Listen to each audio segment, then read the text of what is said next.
now we will be discussing complications of pancreatic surgery. Pancreatic surgery is a very broad group which encompasses surgery for acute pancreatitis, surgery for chronic pancreatitis, surgery for pancreatic tumors and pancreatic cystic neoplasm. So before starting the lecture, I would like one of you to volunteer and read this beautiful description of the anatomical relationship of pancreas. Anyone? Maybe Arun?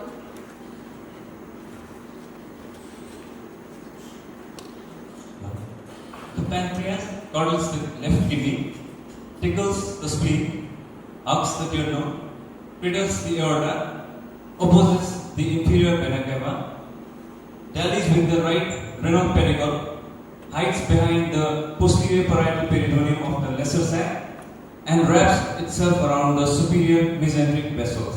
So, thank you. So, you know why God placed pancreas in such a situation? He placed in such a situation because He did not want surgeons to mess with it. And in the past, pancreatic surgery was associated with grave complications, so much so that there was saying that eat when you can, sleep when you can, but do not operate on pancreas. However, the scenario is different. So let us start with the definition of complication. So complication is said to be a morbid condition which causes suffering directly, and it occurs in association with any surgical procedure which causes deviation in the post-operative course, and it causes change in the management. And in the past, the complications were reported as complication due to general anesthesia, complication due to surgery, which might be intraoperative or post-operative. It was also reported as mild, moderate, severe, and there was so much variations in reporting the complications. And this hampered the proper interpretation of the surgical outcome data. And why complication is important? It is important because it tells us what is the quality of your surgery. That is, it is very important to know the surgical outcome. So there should be uniform language in reporting the complications so that the surgical outcome data can be compared between various institutes and compared between various surgeons as well. So if you read the literature, there are at least 3 grading systems, and in early 90s from the University of Toronto, T92 severity grading system of complication was proposed, and that was later modified into Clavin-Lindo grading system. So most of you must be knowing this grading system, which can be applied to any specialty of surgery. And in 2009, another group of surgeons came with this accordion grading system. So I'm sorry for the poor quality of the slide, but you can see there are 5 grades, and grade 3 means the complication requiring any intervention. If you do it under general anesthesia, it is grade B, 3B. If it is done without general anesthesia, then it will be grade 3A. And if there is organ failure, it will be grade 4. And similarly, although accordion grading system has got contracted classification and expanded classification, in expanded classification there are 6 grades, and mild, moderate and severe there are 3 grades of severe complication, depending upon whether intervention was required or not, whether it was required under general anesthesia or not, or there was any organ failure or not. And last grade is death. So considering the time horizon of complication, T92 said that we need to take into consideration 60 days after surgery to define all the complications. However, you all know that Clavin-Lindo suggests only 30 days after surgery, but accordion grading system has said that we need to take into consideration 100 days after surgery to define the complications and death, because they argue that since the critical care has improved so much that even with the complication, patients survive more than 30 days. They go on to survive maybe up to 90 days with complications. So it is important to increase the time horizon of complications. So this table just compares the Clavin-Lindo grading system and the accordion grading system, which I just explained. Now let us focus on the pancreatic surgery, but I would like to focus on pancreatic resectional surgery, and here you can see the operative field of a large ampullary tumor of a patient who underwent pancreatic and you can also see this is the cut end of the pancreas, and this is the portal vein and superior mesenteric vein. Okay, so all the surgery is associated with certain procedure-specific complications. Similarly, pancreatic resectional surgery is associated with this list of procedure-specific complication, but the most important one is post-operative pancreatic fistula. It determines all the other complications like post-operative post-pancreatectomy hemorrhage, delayed gastric emptying, intra-abdominal abscess, and even bile leak can occurs following post-operative pancreatic fistula. So before 2005, there were at least 26 different definitions of post-operative pancreatic fistula, and the incidence of this post-operative pancreatic fistula varied between 2% to 26% depending upon the definition. And in 2005, this international study group on pancreatic fistula was formed, which consisted of renowned pancreatic surgeons from all over the world, and they sat together, did literature search, and they came up with a consensus definition of post-operative pancreatic fistula, which means that if the drain output on and after post-operative day 3, you measure the drain amylase level, and if that drain amylase level is 3 times the normal serum value, then it is defined that as patient developing a post-operative pancreatic fistula. And then you look into these other 9 parameters, which includes clinical condition, whether there is any specific treatment has been done or not, and whether the patient underwent reoperation, whether there is post-operative pancreatic fistula related death or readmission.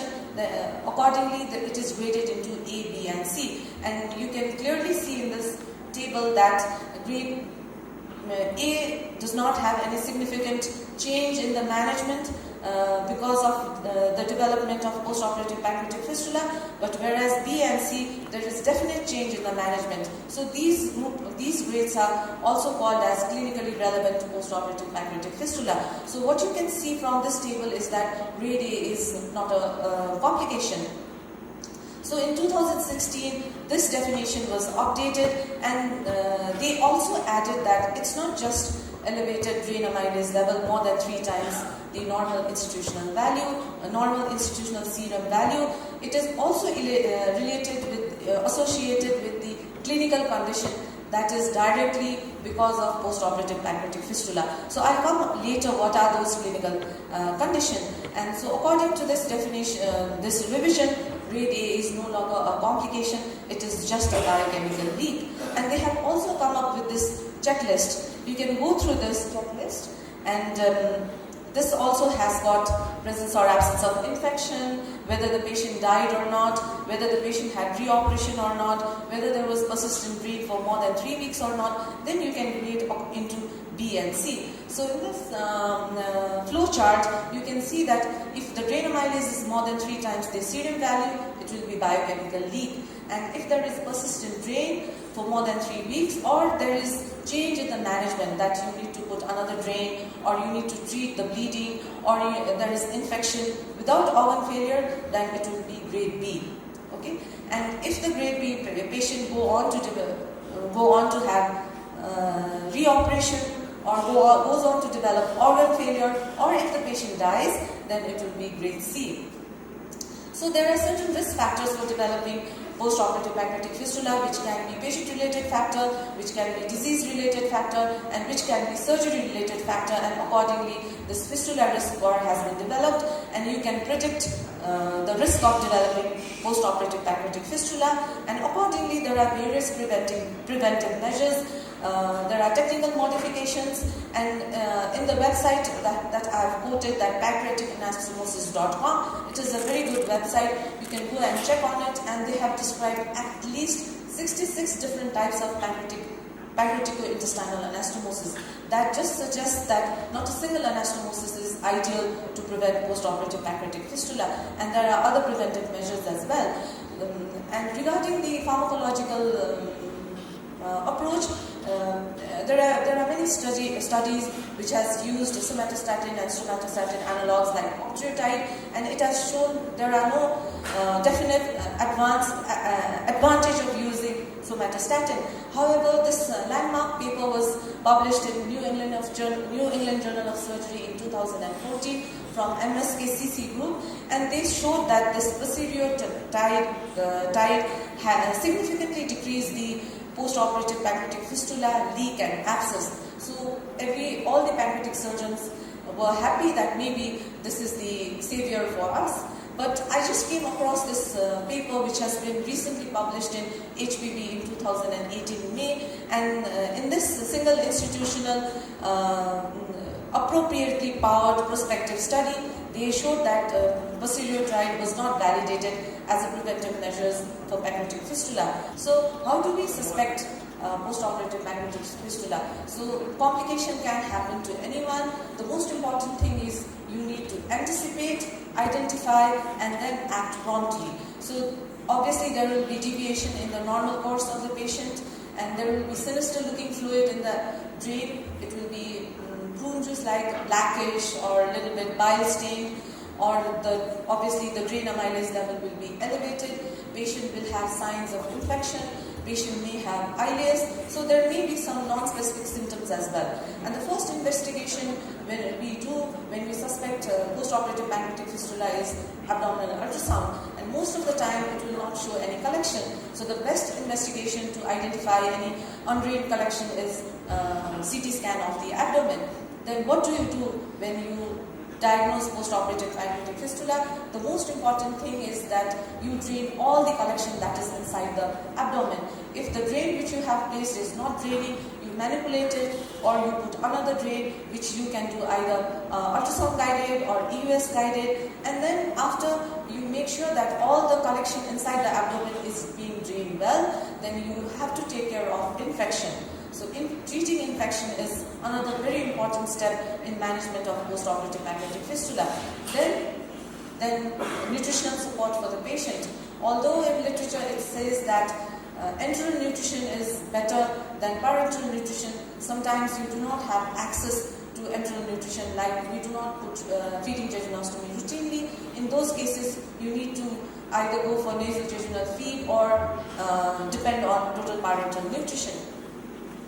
So, in literature, none of the studies suggest that somatostatin analogs help in the closure of the pancreatic fistula, and I could not find any studies pertaining to posterior tide also, but still we use octreotide even when patient develops pancreatic fistula. And I remember one of my teachers saying that even this octreotide doesn't do any good to the patient, it does good to the surgeon. At least it gives a very good night's sleep to the surgeon.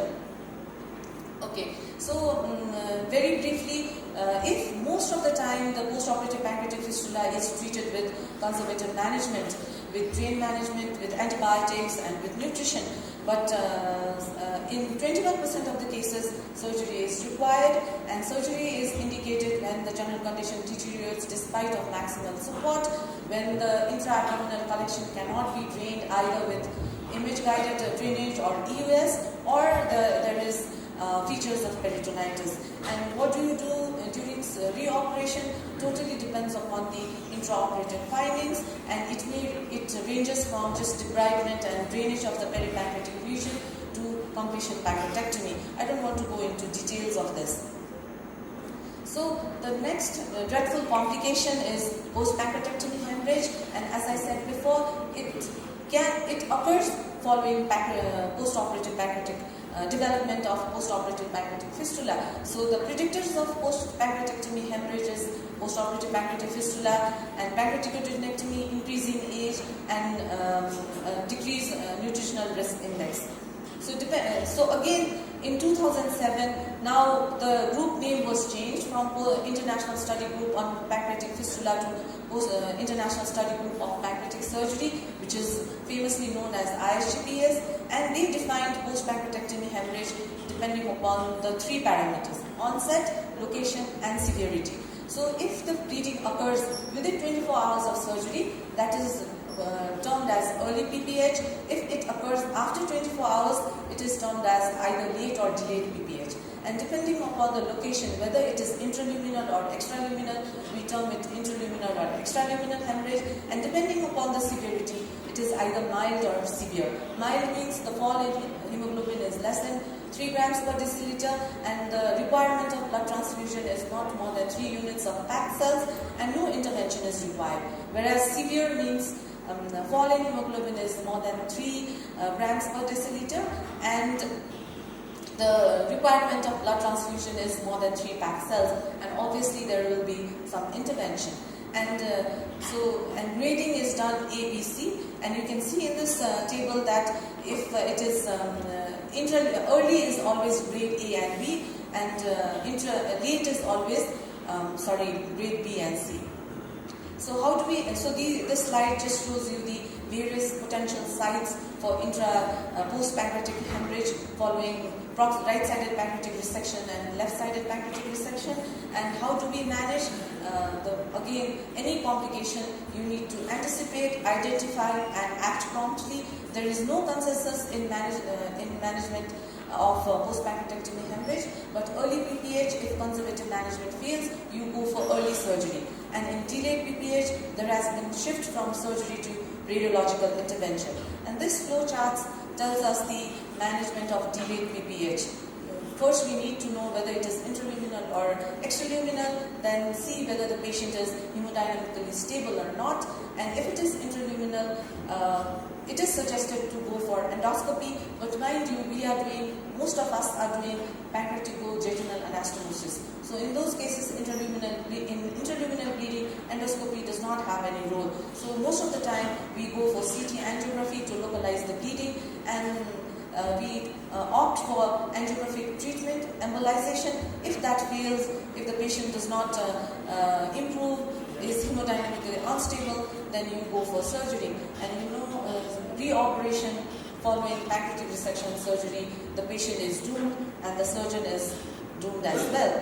So the last important complication is delayed gastric empty, which is also defined by ISGPS, and they have defined according to the duration, day of removal of the angiotude, reinsertion of the angiotude, and ability to tolerate solid diet. So you can see in this table, if the patient needs angiotude for more than is there for up to 3rd post-operative day, or reinsertion is required between 4 to 7 post-operative day, or if the patient cannot tolerate solid diet at 7 post-operative day, that is defined as grade A delayed gastric empty. And similarly, depending upon the timeline, it is graded into B and C. And what we need to understand is in grade B and C, some investigation is required and some intervention is required. But mind you, we need to rule out any mechanical cause for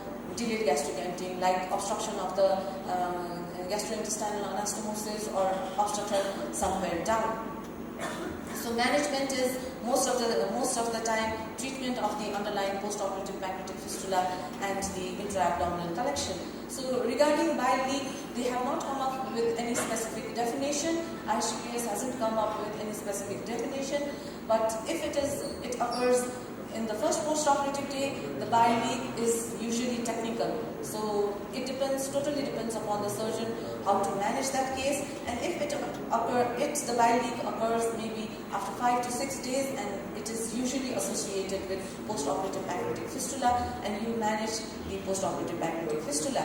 So it's not seen over there, but you can go into the internet and do the search for ISGPS calculator, and it has given, there are many questions which you need to answer, and then you suppose if a patient takes oral diet only on day 7, and if the angiotude was removed on day 3rd, and the drain amylase was elevated 3 times the normal, and the other complications were not there, then if you put all those data and calculate, it will give you the ISGPS severity grade. That is, in this patient, it was grade A. I'm sorry for the slide, it's not coming very nice over there, and it is not even. So in the end, I just want to, my take-home message is that complication can happen to anyone. It is part and parcel of any surgery. So what we need to understand is we need to report all the complications, because complication suggests the surgical outcome. And reporting of surgical outcome is very important for the quality of surgery. And the most important thing in minimizing the devastating effects of complication is to anticipate and then to identify and then to act promptly. There has been paradigm shift in the management from surgery to conservative management, and obviously you saw that we need a good interventional radiologist, we need a good endoscopist, and we need a good critical care physician besides surgeon to manage all this complication. So multidisciplinary team management is very important for good outcome.